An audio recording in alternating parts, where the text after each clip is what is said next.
Olá, muito boa tarde. Vamos informar no Mundo Record News desta quinta-feira, 24 de setembro. Seja bem-vindo. Cientista cabo-verdiano Jay Brito descobre chave de vida procurada há anos e que pode ajudar na cura de doenças como cancro. Jovem cabo-verdiano acredita que, apesar do arquipélago que ser um país de fortes tradições científicas, e tem esperança que isso muda no futuro.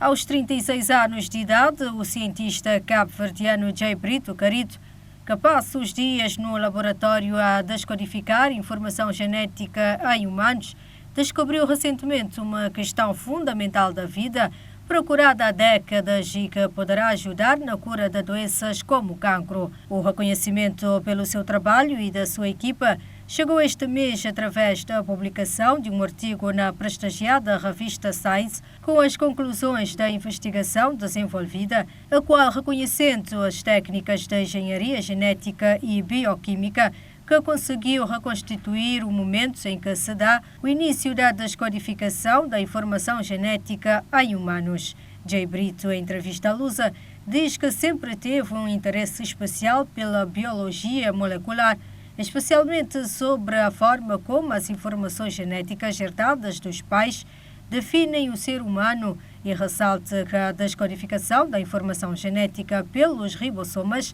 é fundamental para a existência da vida tal como a conhecemos. Por esta razão, acrescentou que este processo tem uma enorme importância médica. Parabéns para o cientista cabo-verdiano. Na Moçambique, especialistas em saúde estiveram reunidos para analisar e debater a questão de doenças não transmissíveis no país. Melhor rastreio e diagnóstico precoce são algumas recomendações saídas de encontro. O mundo está a passar por uma transição demográfica e epidemiológica marcada por doenças não transmissíveis que se afiguram principais causas de morte prematura e incapacidade. Moçambique não é exceção. É mesmo por isso que o setor da saúde, já pressionado por essas doenças, se debate para implementar novas orientações da Organização Mundial da Saúde. Houve novas orientações por parte da OMS e houve necessidade de fazer a revisão daquilo que eram instrumentos e normas dentro da oferta destes serviços. E a reunião é mais para fazer a divulgação deste pacote que inclui as normas que foram revistas, o pacote de formação, instrumentos de monitoria. Diabetes, doenças cardiovasculares, cancros, doenças respiratórias crônicas e outras tendem a ganhar terreno no país em resultado de exposição aos fatores de risco, com destaque para a adoção de hábitos de vida não saudáveis. Em relação ao cancro da mama e outras doenças não transmissíveis, o cirurgião Samiro Kamal diz notar que as pacientes chegam às unidades sanitárias em estado avançado de complicações, daí serem inevitáveis cirurgias agressivas. Infelizmente, as nossas pacientes chegam em estadios extremamente avançados, portanto, à nossa unidade sanitária.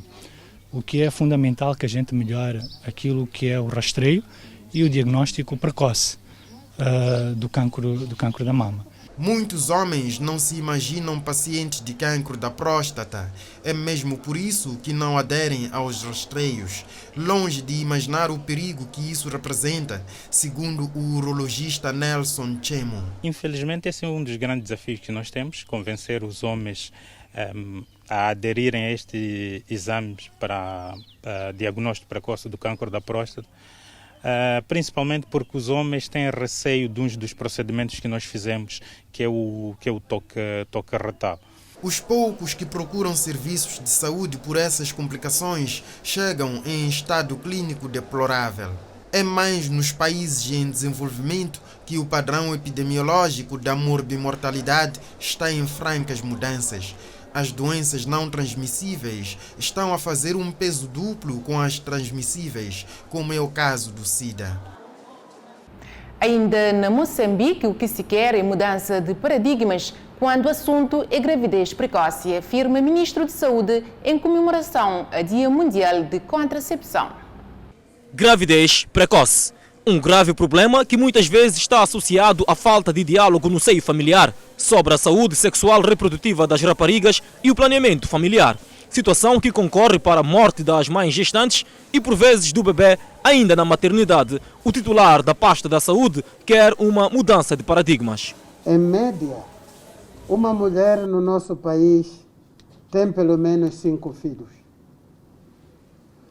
Uma em cada 2 raparigas de 15 aos 19 anos de idade é mãe ou está grávida pela primeira vez.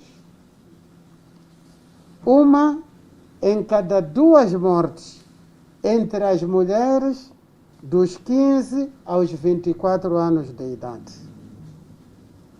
É por estas causas relacionadas com a gravidez, o parto e o aborto. O ministro destaca ainda que o uso de contraceptivos e o adiamento da vida sexual ativa até a fase adulta têm ganhos impressionantes. Os parceiros que apoiam na disseminação de mensagens do género continuam empenhados na conscientização da camada juvenil. Marta Mahumani, de 20 anos de idade, fala de algumas vantagens que tem tirado dos programas de orientação sobre a saúde reprodutiva. Estou a ter uma formação saudável, livre das gravidez indesejada, livre das ITS, livre das fístulas obstétricas. Armindo Tiago fez saber também que se as raparigas e mulheres tivessem os meios adequados para espaçar as gravidezes por um período de 3 anos, poder-se-ia evitar a morte de 18% de crianças que perdem a vida até aos 28 dias, de 24% de crianças que morrem até o 1º ano de vida e de 35% das crianças que morrem até aos 5 anos de vida. A intervenção acontece no âmbito da celebração da Semana Mundial da Contracepção, cuja efeméride celebra-se a 26 de setembro. E Buta lembra de problemática sobre o caso Navalny? Pois é, líder de oposição da Rússia finalmente recebe alta de hospital de Berlim. O líder da oposição da Rússia, Alexei Navalny, que estava em tratamento desde o dia 22 de agosto em um hospital de Berlim por envenenamento com uma substância do grupo Novichok, recebeu alta. Os médicos que tratam do líder da oposição estão otimistas quanto à sua recuperação total, devido à evolução e ao estado atual do paciente. No entanto, o comunicado dizia que apenas a evolução subsequente é que vai permitir determinar as possíveis consequências a longo prazo da grave intoxicação. O hospital indica que Navalny recebeu tratamento no local por 32 dias e ficou 24 deles na unidade de terapia intensiva.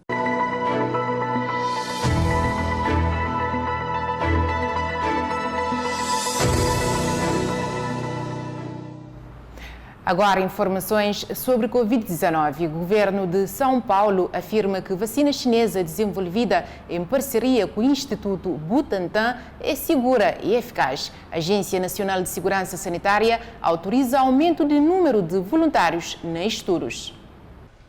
O número de voluntários passou de 9.000 pessoas para 13.060. Em todo o mundo, são 50.000 voluntários. O estudo da vacina foi ampliado para novos estados, Mato Grosso do Sul e Mato Grosso.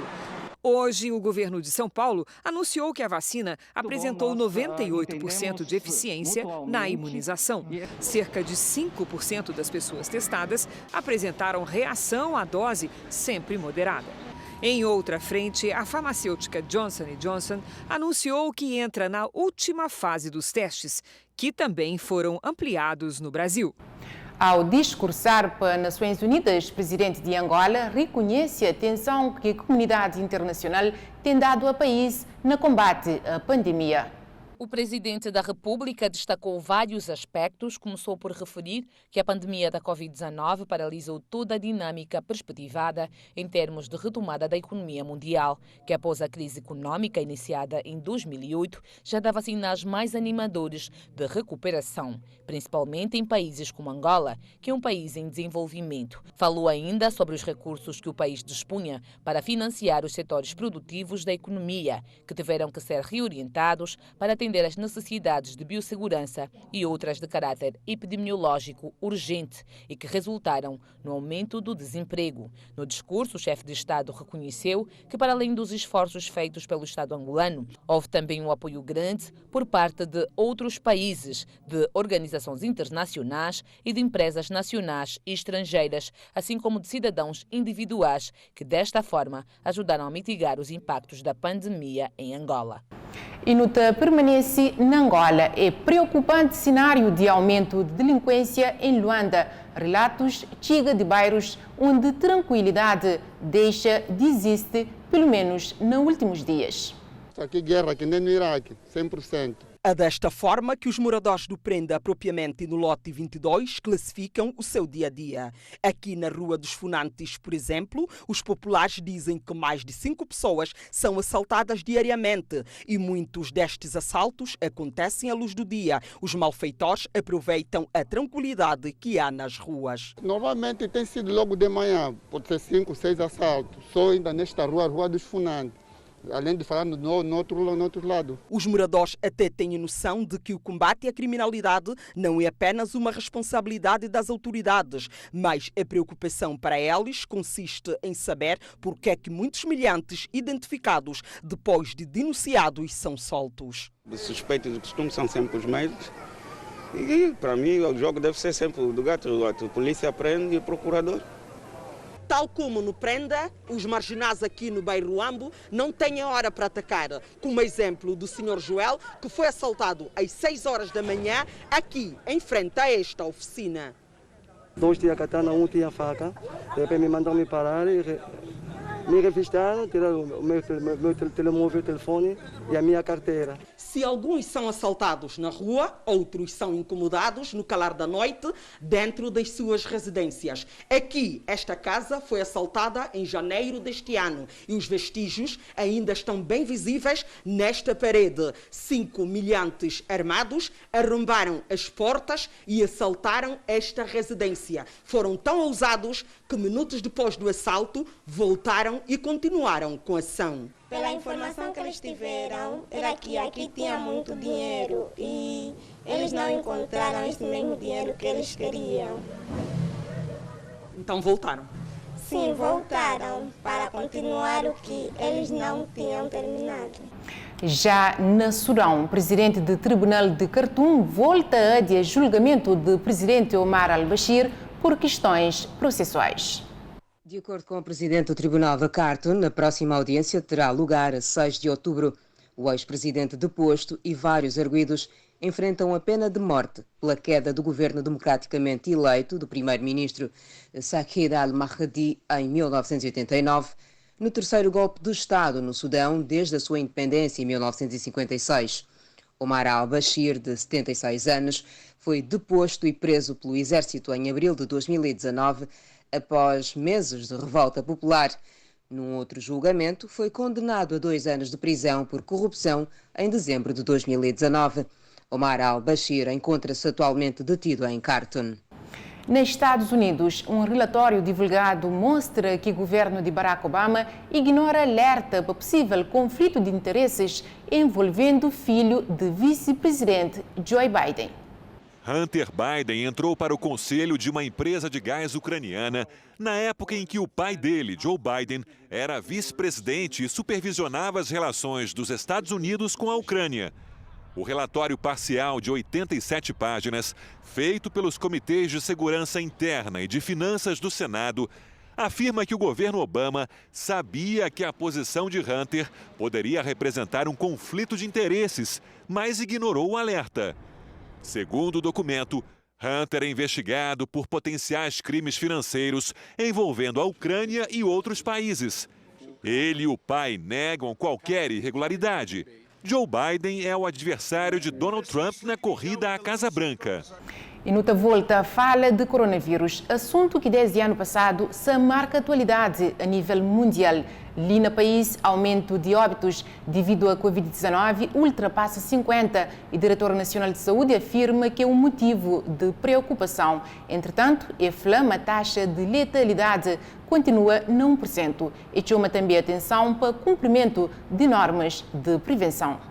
Enquanto houver mais casos de contaminações pelo vírus SARS-CoV-2, maior é a probabilidade de aumento de números de óbitos, afirma o Diretor Nacional da Saúde, adiantando ainda que a taxa acumulativa de letalidade continua em 1%. Quanto mais tempo tivermos com a epidemia, o número de casos vai aumentar e o número de óbitos também vai aumentar. Os 5% vão ter maior chance de acontecer. Só para ter uma ideia, nós no mês de agosto tivemos 17 óbitos e tivemos uma taxa de letalidade de 1,2%. Mas no mês de junho tivemos a maior taxa de letalidade, de 1,4%, com menos óbitos, com 11 óbitos. Apesar dos óbitos que vão acontecendo, ainda continuamos à volta de 1% a taxa de letalidade nacional. Em relação às contaminações locais da doença, sobretudo São Vicente, que agora integra esta lista, Artur Correia diz que, à semelhança das outras ilhas, o desafio é continuar a trabalhar para controlar a dinâmica da transmissão, acrescentando que a ilha de Monte Cara tem feito um grande trabalho na luta contra a Covid-19. Em São Vicente, como uma ilha aberta depois do desconfinamento e que recebe e que também envia pessoas para as outras ilhas, está, portanto, na contingência de ter casos, assim como Santiago. Mas o desafio é termos a nossa capacidade de detectar, testar, isolar, acompanhar, para evitar um alastramento, digamos, exponencial. E esse trabalho está sendo muito bem feito em São Vicente. O Diretor Nacional da Saúde aproveitou mais uma vez a ocasião para reforçar o apelo às pessoas que estão em isolamento domiciliar e às que estão em quarentena à espera de resultados dos testes a respeitar as medidas impostas pelas autoridades de saúde. Reforçar o apelo que vimos fazendo todos os dias para que sejam responsáveis e cumpram todas as orientações, evitar, portanto, contactos próximos com as famílias, com os membros da família, usar talheres separados, desinfetar todo o espaço a nível domiciliar, fazer o confinamento domiciliar o máximo possível para evitar quem esteja contaminado que infecte outras pessoas, outros membros da família. Respeitando estas medidas, segundo Artur Correia, terá uma grande contribuição na prevenção e controlo da Covid-19 no país.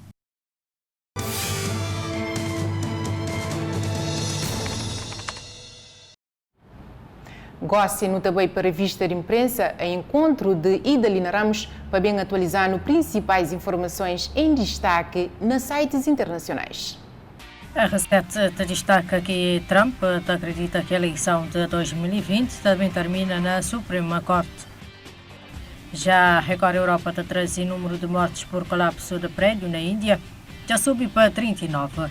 Euronews está falando que a União Europeia Pacto sobre a migração exige contributos de todo o país.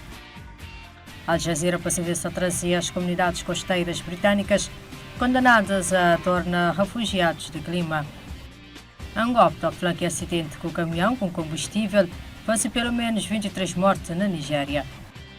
VOA destaca Maputo pede assistência militar europeia para combate a insurgência na Cabo Delgado. Por último, o mundo ao minuto traz números à volta sobre devido à Covid-19 e a Alemanha tem 2.143 infectados e 19 mortes em 24 horas. Revista de imprensa na fecho do Mundo Record News desta quinta-feira informativa. Muito obrigada pela companhia. Então volta amanhã com mais informações. Até lá, fica direito.